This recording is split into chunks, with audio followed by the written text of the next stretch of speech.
Assalamualaikum warahmatullahi wabarakatuh. Salam sejahtera bagi kita semua, para mahasiswa. Kita bertemu lagi dalam perkuliahan pendidikan IPS. Kita lanjutkan perkuliahan kita.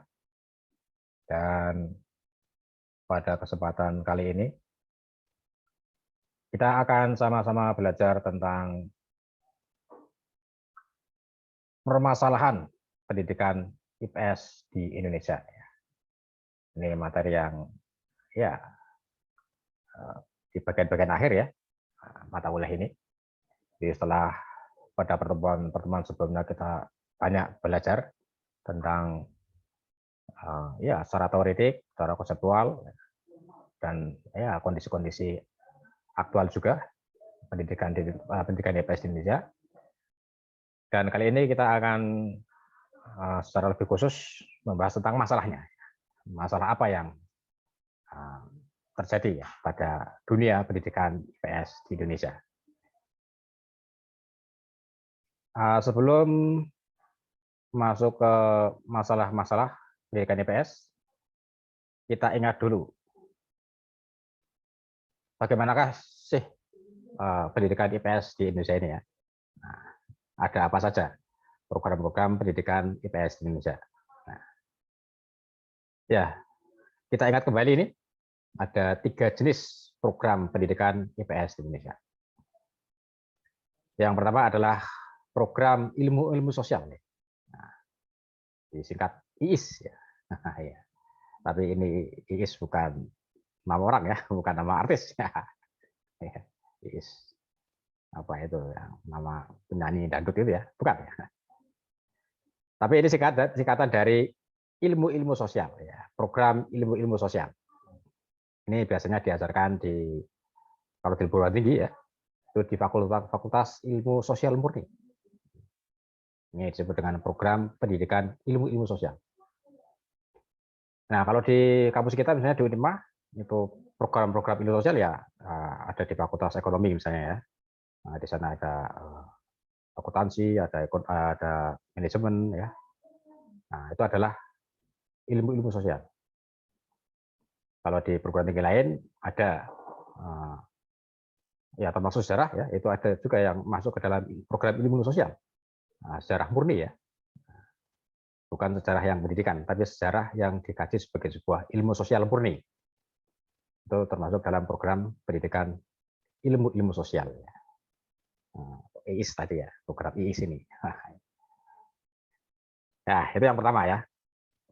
Nah, yang kedua adalah pendidikan disiplin ilmu pengetahuan sosial, nah, atau disingkat PDI, PS. Ya.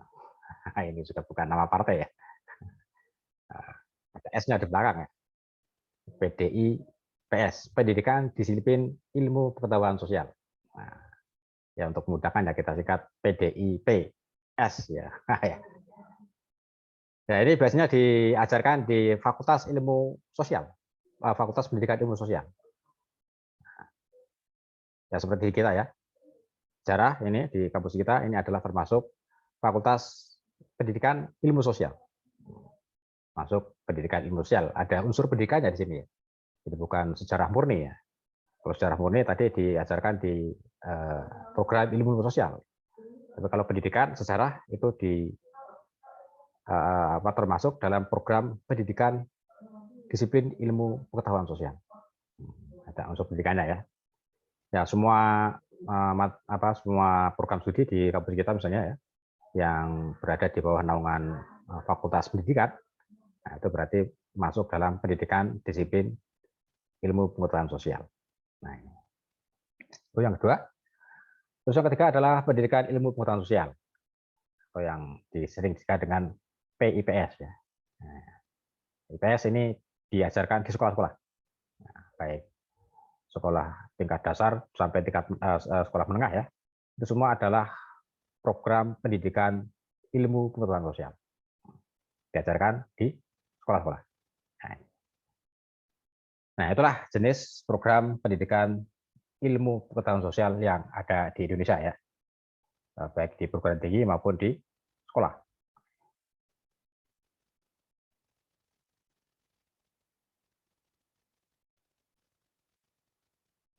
Ya, sebentar. Ini. Ya. Kemudian secara garis besar program-program pendidikan ilmu sosial itu bisa dibedakan menjadi dua ya, yang dikenal dengan social science dan social studies. Nah, garis besarnya begini. Jadi kalau di Indonesia tadi ada 3 program pendidikan ilmu sosial, itu kalau di klasifikasi secara garis besar itu bisa diklasifikasi menjadi dua ini ya, dua bidang ilmu ini, yaitu social science dan social studies. Nah, apa yang dimaksud dengan social science? Nah, ini adalah ilmu pengetahuan sosial ya, yang tadi yang kalau dalam program Indonesia adalah program yang pertama ya. Nah, itu ilmu sosial yang dikaji secara sebagai ilmu murni ya. Sehingga tujuannya nanti akan menjadi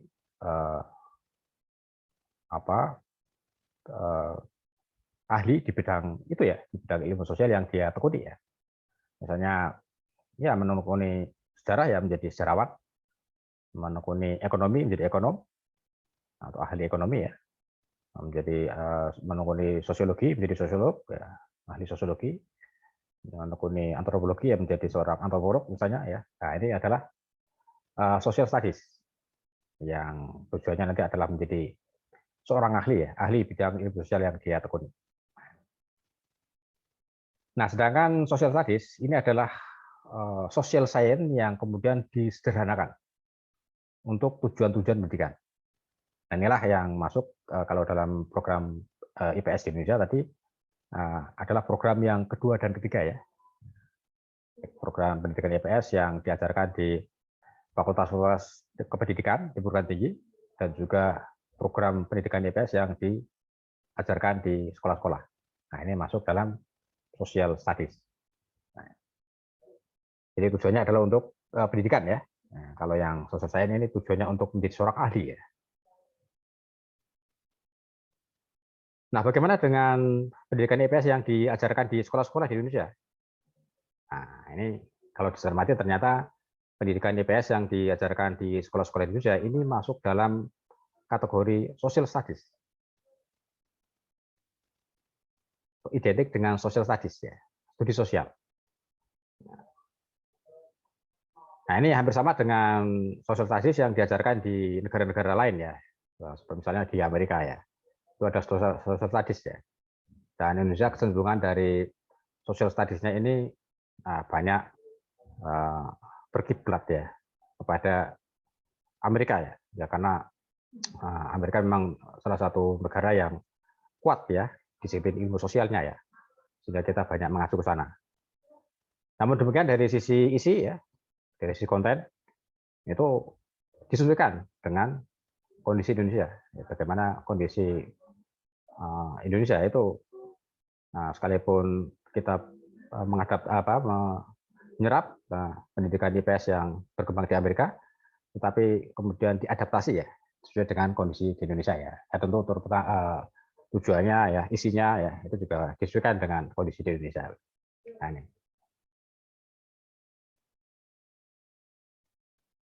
Nah, itulah gambaran bagaimana pendidikan di Indonesia ya, program-programnya ya, dan juga bagaimana kalau kita pilah ya, kita klasifikasi program-program pendidikan di Indonesia menjadi dua kategori besar ya, antara social studies dan social science.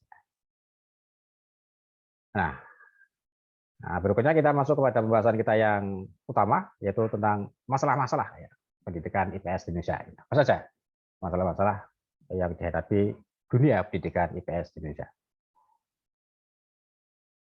Ya, baik. Sebelum kita menginjak ke masalah-masalah pendidikan IPS di Indonesia, nah kita pahami dulu apa itu masalah. Nah, ini barangkali sudah pernah kita singgung ya, atau pernah Anda bahas di perkuliahan lain. Ya, apa itu masalah? What is the problem? Apakah itu masalah? Ya, secara konseptual masalah adalah adanya kesenjangan ya, atau gap antara sesuatu yang seharusnya atau dalam bahasa sosiologisnya itu adalah das solid dengan yang senyatanya atau das sein. Jadi kalau terjadi gap antara sesuatu yang seharusnya dengan senyatanya, itu berarti ada masalahnya. Itulah masalah. Itulah yang dimaksud dengan ada masalah ya. Nah, kalau seharusnya bagaimana? Tapi kenyataannya kok tidak seperti yang seharusnya. Nah, itu berarti itu ada masalah ya. Nah, itulah masalah ya. Seharusnya nilai mahasiswa mata kuliah pendidikan IPS misalnya itu seharusnya ya baik-baik ya, bagus-bagus ya. Nah, itu harusnya begitu. Tapi kenyataannya bagaimana? Nah, itulah kenyataannya ya. Nah, kalau terjadi kesenjangan tadi ya seharusnya nilainya bagus, tapi kok kenyataannya tidak sebagaimana yang seharusnya, ada apa ini? Nah, berarti di situ ada masalah ya. Masalahnya di mana? Nah, inilah. Itulah yang kita maksud dengan masalah ya. Nah, demikian pula dalam pendidikan IPS ini, seharusnya itu bagaimana pendidikan IPS? Nah, sesuai dengan tujuannya, seharusnya pendidikan IPS adalah pendidikan yang mampu mengantarkan siswa untuk mencapai tujuannya, ya, tujuan pendidikan IPS tadi ya. Nah, pembelajaran harus mampu mengajak siswa memasuki berbagai pengalaman, berbagai experience di tengah masyarakat ya. Nah, baik pengalaman yang real, yang nyata, yang sehari-hari mungkin dihadapi oleh siswa, dialami siswa ya, dilihat atau diketahui oleh siswa, ataupun ya pengalaman-pengalaman yang diperoleh melalui media. Media kan bisa juga ya mengantarkan kita pada perolehan sebuah pengalaman, meskipun bukan pengalaman langsung ya, tapi pengalaman tidak langsung melalui media. Tapi itu juga termasuk ya bagian dari pengalaman. Nah, jadi seharusnya dengan pendidikan IPS itu mengantarkan siswa mampu ya untuk menyelami berbagai pengalaman yang dia alami ya, atau yang dia hadapi. Gitu. Sehingga dengan siswa mampu menyelami berbagai pengalaman, baik langsung maupun tidak langsung, itu diharapkan atau seharusnya itu dapat mengembangkan kemampuan berpikir. Ya, kemampuan berpikirnya semakin berkembang ya, seiring dengan berkembangnya pengalaman. Demikian pula cara bersikapnya itu juga semakin berkembang ya, seiring dengan berkembangnya pengalaman. Dan tidak kalah penting juga nilai-nilai. Nah, nilai-nilai. Ya, karena di setiap pengalaman terkandung nilai-nilai ya, nilai-nilai yang bisa digali ya, yang bisa dipelajari.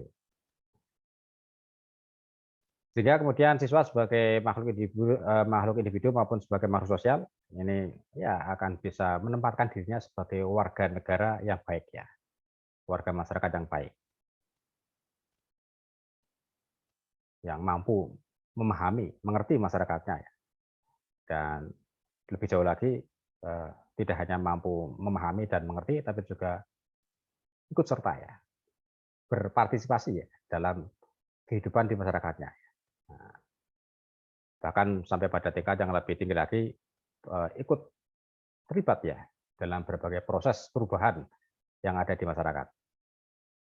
Bahkan bisa menjadi seorang pelopor pengembangan masyarakat misalnya. Wah, itu akan lebih ideal lagi ya. Nah, menjadi seorang community development and change. Wah, ini konsep yang sungguh ideal ya dalam pendidikan IPS ya.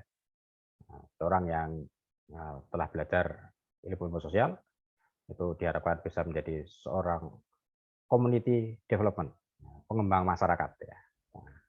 Dan syukur-syukur bisa mendorong perubahan di masyarakat itu. Wah, konsep yang seharusnya dari pendidikan IPS ya. Nah, itu seharusnya begitu. Nah, sehingga dengan begitu pendidikan IPS ini menjadi begitu penting ya. Sebuah pembelajaran yang unik ya.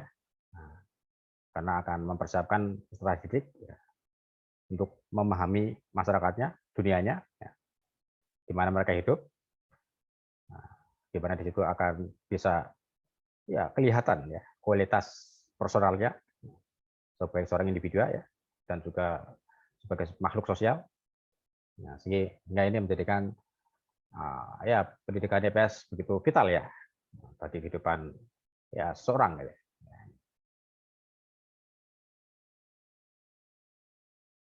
Sehingga banyak argumen mengapa pendidikan IPS itu perlu, pendidikan IPS itu penting ya.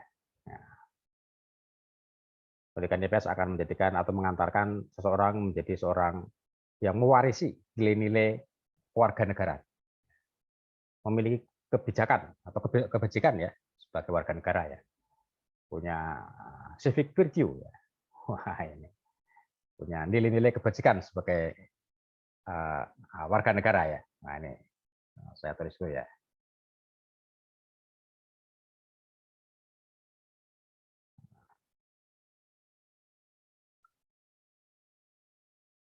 Civic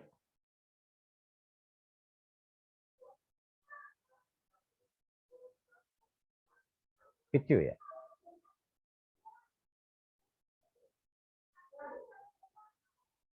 Kebajikan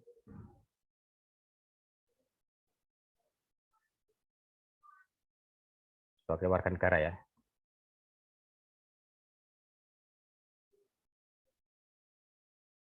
Nah ini harapannya begitu ya, seharusnya begitu ya.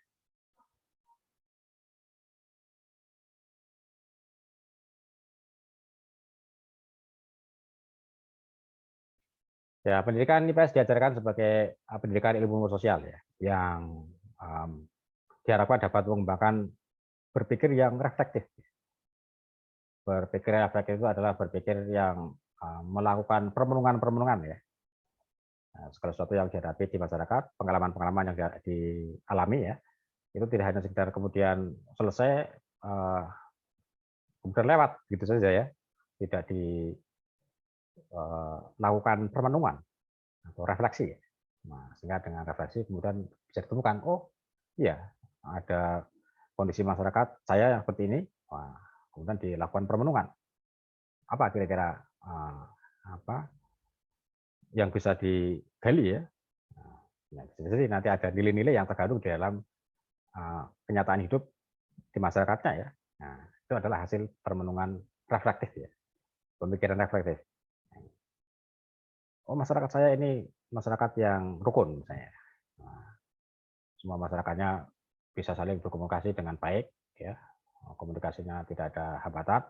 Wah ini dengan melihat kondisi masyarakatnya sekitar seperti itu, maka ya itu menjadi bahan latihan untuk merenung ya. Ini masyarakat yang seperti ini apa ini? Nah, bisa dihasilkan sebuah renungan apa? Oh berarti masyarakat ini masyarakat yang apa ya yang penuh dengan harmoni ya. Nah, nilai-nilai harmoni dijaga di situ, misalnya ya. Nah, itu adalah hasil pemikiran yang reflektif. Ya, setiap hari kita alami ya, kita lihat interaksi sosial di tengah masyarakat kita. Nah, itu jangan sampai berlalu begitu saja ya. Nah, dalam pendidikan IPS itu mesti direfleksikan, direnung-renungkan. Wah, ada apa? Ada sesuatu apa yang ada di balik peristiwa sehari-hari itu? Nah, ini misalnya. Nah, itu juga kemudian akan bisa menjadi media untuk pengembangan diri siswa ya, pengembangan kepribadian siswa. Kalau masyarakat di sekitarnya seperti gambaran tadi, maka itu juga akan ya bisa menjadikan siswa mengembangkan dirinya sesuai dengan hasil permenungannya tadi. Dan juga bisa menjadi pijakan bagi siswa untuk mengambil sebuah keputusan yang berdasarkan pengalaman tadi ya. Nah, melihat masyarakatnya yang begitu, maka ketika mungkin dihadapkan pada kondisi lain, maka bisa itu dijadikan dasar untuk pengambilan keputusan bagaimana dia akan menempatkan diri di sebuah masyarakat di luar masyarakatnya misalnya. Nah, ini beberapa argumen mengapa pendidikan IPS ya dirasa penting ya dan perlu diajarkan. Ya, ini sekali lagi itu tadi sesuatu yang seharusnya ya, sesuatu yang ideal ya atau yang das solon ya. Nah, tetapi bagaimana kenyataannya? Bagaimana kenyataan pendidikan IPS di Indonesia ini? Nah, ya ini berdasarkan beberapa pengamatan ya atau ya kesimpulan dari para ahli ini. Kenyataan pendidikan IPS di Indonesia ini masih ya ada kesenjangan ya dengan yang seharusnya tadi ya. terutama di sekolah-sekolah ini masih banyak fenomena pembelajaran IPS yang ya masih lebih banyak menekankan pada keterampilan berpikir kognitif ya. Nah, kalau sejarah ya mudahnya ya apa ya hafalan-hafalan itu ya, banyak menghafal misalnya ya. Sementara kurang dalam aspek pemahaman, aspek verstehen ya kalau dalam konteks sejarah ya, pemahaman sejarahnya. Ya tahu ya banyak peristiwa sejarah, tapi bagaimana memahami sejarah sebagai peristiwa yang ya ada keberlanjutan dan perubahan. Ada continuity and change, ada keberlanjutan dan perubahannya ya. Nah, sejarah bukan sekedar deretan angka-angka, tapi bagaimana dilihat keberlanjutannya bagaimana, perubahan-perubahannya bagaimana. Nah itu kan sudah masuk pemahaman ya, pemahaman sejarah ya, verstehen ya. Nah, ini. Kemudian juga masalah metode ini juga masalah klasik ya yang banyak dialami oleh kita ya dalam pendidikan IPS ya. Ya kita masih cenderung kurang variatif dalam penggunaan metode misalnya ya, metode pembelajaran. Nah itu gambaran umum ya masalah-masalah pendidikan di Indonesia ya. Ada masalah yang sifatnya tadi tekanannya, dan juga ada masalah pendekatannya ya, dan juga ada masalah metodenya ini. Nah, dengan kenyataan itu tentu bagaimana kalau kita hubungan dengan tadi tujuan pendidikan IPS ini, nah, sudah bisa belum bisa diharapkan ya untuk mencapai tujuan tadi. Nah ini ya. Jadi kalau belum ya berarti masalahnya di sini ya. Nah, antara kenyataan dengan keharusan itu masih ada kesenjangan, masih ada gap. Nah, ya, coba mari kita telisik satu persatu masalah-masalah pendidikan di setiap jenjang ya. Nah, misalnya yang pertama kita pelajari masalah pendidikan IPS di sekolah dasar misalnya. Nah, ya, siapa tahu nanti di antara Anda yang bertugas di sekolah dasar ya, nah, dengan mengetahui gambaran permasalahan di sekolah dasar ini, IPS di sekolah dasar, ya setidaknya punya bekal ya untuk memahami bagaimana sih dunia pendidikan IPS di sekolah dasar ya. Ya di samping Anda dulu waktu SD kan ya tentu sudah mengalami ya, mengikuti pembelajaran IPS di sekolah dasar ya. Nah di sekolah dasar pendidikan IPS itu masih ya pendekatan yang lebih digunakan adalah pendekatan proses. Ini menjadi acuan ya bagi kurikulum pendidikan di sekolah dasar ya. Nah, tapi proses berarti akan lebih banyak ditekankan pada bagaimana siswa berproses ya dalam belajar IPS ini. Nah, keterlibatan siswa berarti ya dalam pendidikan IPS, sehingga disitulah letaknya proses ya, pendekatan proses. Nah, kendala penting dalam menerapkan pendekatan proses ini, terutama dihadapi ya oleh sekolah-sekolah yang ya barangkali di daerah-daerah terluar, terdepan, ya, daerah pinggiran ya, yang jauh dari komunikasi dengan sekolah lain. Nah ini ya bagaimana pendekatan prosesnya mungkin akan lebih banyak di internal ya dalam sekolah itu sendiri ya. Sementara proses dengan dunia luarnya, nah, mungkin dengan sekolah-sekolah lain ya. Nah ini yang mungkin disitulah masalahnya ya, tantangannya ya. Jadi menerapkan pendekatan proses ini menghadapi banyak kendala ya. Ya, masalah lain adalah ya seringkali ya ini juga masalah klasik juga ya. Pendidikan IPS masih sering dianggap sebagai ya mata pelajaran yang tidak begitu penting gitu ya. Nah, dan seringkali ada anggapan belajar IPS ini manfaatnya apa ya dalam kehidupan sehari-hari ya. Ada tidak bisa untuk digunakan untuk memecahkan masalah kehidupan sehari-hari. Nah ini juga menjadi masalah ya. Di sekolah dasar pendidikan IPS itu diajarkan secara integral ya, masih terpadu terintegrasi ya. Nah, ini ciri khas pendidikan IPS di sekolah dasar, terintegrasi, terpadu. Nah, juga tidak ada mata pelajaran IPS yang ya terpisah-pisah ya. Nah, semuanya masih satu mata pelajaran IPS ya. Tidak ada mata pelajaran sejarah, ekonomi, geografi dan seterusnya ya. Tapi masih menjadi satu. Nah, sementara di SMP ini ciri khas pendidikan IPS di SMP itu adalah sebenarnya masih terintegrasi ya sebagai mana di sekolah dasar ya, karena SMP ini kan masuk pendidikan dasar, masih terintegrasi ya. Tapi kenyataannya memang pendidikan IPS di SMP di sekolah-sekolah di negara kita itu terkonfederasi. Secara konsep terintegrasi sebenarnya, tapi dalam kenyataannya terkonfederasi.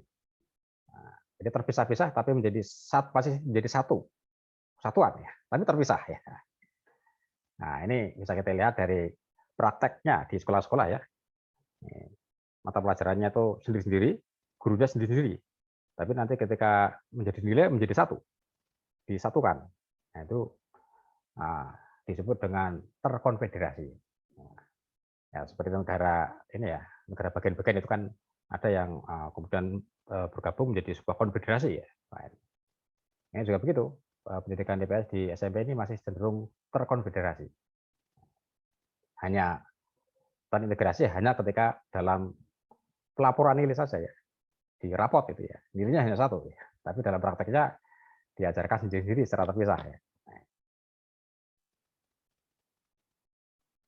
Nah, mestinya pendidikan karena terintegrasi mestinya ya lintas disiplin ya, bisa saling bekerjasama antar guru IPS di SMP.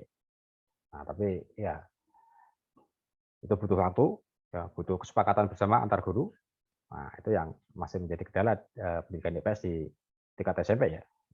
Ya, cenderungan guru-guru kita masih lebih suka mengajar sendiri-sendiri ya, sesuai dengan bidangnya ya. Ini masih sulit atau masih jarang yang berkolaborasi ya dalam pengajaran bersama, karena konsepnya adalah terintegrasi nih. Nah, sementara di sekolah menengah atas, ya ini, jika di sekolah dasar pendidikan IPS itu terintegrasi, di sekolah menengah pertama SMP itu terkonfederasi, meskipun seharusnya terintegrasi ya. Nah, sementara di SMA ini sudah tersegregasi ya, tersegregasi atau terpisah-pisah ya. Nah, ini IPS menjadi mata pelajaran sendiri-sendiri atau terpisah-pisah, gurunya juga sendiri-sendiri ya, juga nilai akhirnya juga sendiri-sendiri. Nah, ini konsep pendidikan IPS di SMA yang tersegregasi ya. Ada guru sejarah, ada ekonomi, ada geografi, ada antropologi ya, dan seterusnya ya. Itu semua adalah karena konsep pendidikan IPS yang memang tersegregasi. Nah, kenyataannya ya di SMA ini ada penjurusan ya, ada penjurusan IPA, IPS ya, dan seterusnya ya. Ada juga SMA umum ya, ada SMK. Nah, ternyata pendidikan IPS di SMA dan SMK itu ternyata juga sementara ini sebenarnya kan dua sekolah menengah ini beda karakter ya. Kalau sekolah menengah umum ini diarahkan melanjutkan ke jenjang pendidikan tinggi, sementara SMK ini lebih diarahkan ke dunia kerja. Nah, bagaimana dengan pendidikan IPS di sekolah ini? Apakah disamakan ataukah dibedakan karena karakteristik sekolah ini yang berbeda? Nah, misalnya karena pendidikan IPS di SMA umum ini nanti diarahkan untuk melanjutkan ke jenjang pendidikan tinggi, apakah pendidikan IPS-nya lebih ditekankan pada unsur akademisnya, sementara di SMK yang diarahkan ke dunia kerja itu lebih ditekankan pada non akademisnya, nilai-nilainya misalnya ya. Nah, ini masih menjadi masalah juga ya. Jadi tidak ada perbedaan antara pendidikan IPS di SMK dan di SMA, padahal karakteristik kedua sekolah ini berbeda. Nah, yang seringkali menjadi pertanyaan adalah siswa yang di jurusan IPA maupun IPS di SMA ternyata ketika masuk perguruan tinggi juga tidak jauh berbeda ya. Nah, ini banyak juga anak-anak yang jurusan IPA di SMA ternyata masuk ketika masuk perguruan tinggi bisa juga masuk IPS ya. Dan tidak kalah dengan mahasiswa yang dari SMA-nya IPS ya. Wah, ini juga fenomena ya. Nah, lalu apa ini pengaruhnya dengan IPS ya di SMA ya. Nah, itu juga menjadi problem ya. Kemudian juga yang tidak kalah penting adalah pertanyaan bagaimana SMA ini membantu siswa memecahkan masalahnya sehari-hari ya. Jadi sebagai panduan pemecahan bagi masalah siswa terhadap masalah yang dihadapi sehari-hari. Bisa enggak? Ya. Siswa SMA dihadapkan pada masalah, bisa enggak pendidikan IPS yang dia ikuti itu membantu dia untuk ya memecahkan masalah itu. Nah, misalnya siswa, nah ini yang kemarin ramai SMK ya, siswa SMK. Nah, nah, ya kebetulan sedang terjadi banyak demonstrasi. Nah, siswa SMK ini bagaimana melihat fenomena demonstrasi ini? Dan demonstrasi ini ternyata ya ada unsur politiknya gitu ya, politik praktis. Nah, gimana dia menghadapi itu? Apakah ikut ataukah tidak ikut? Nah, ini kan IPS mestinya bisa membantu ya, memberi panduan ke siswa.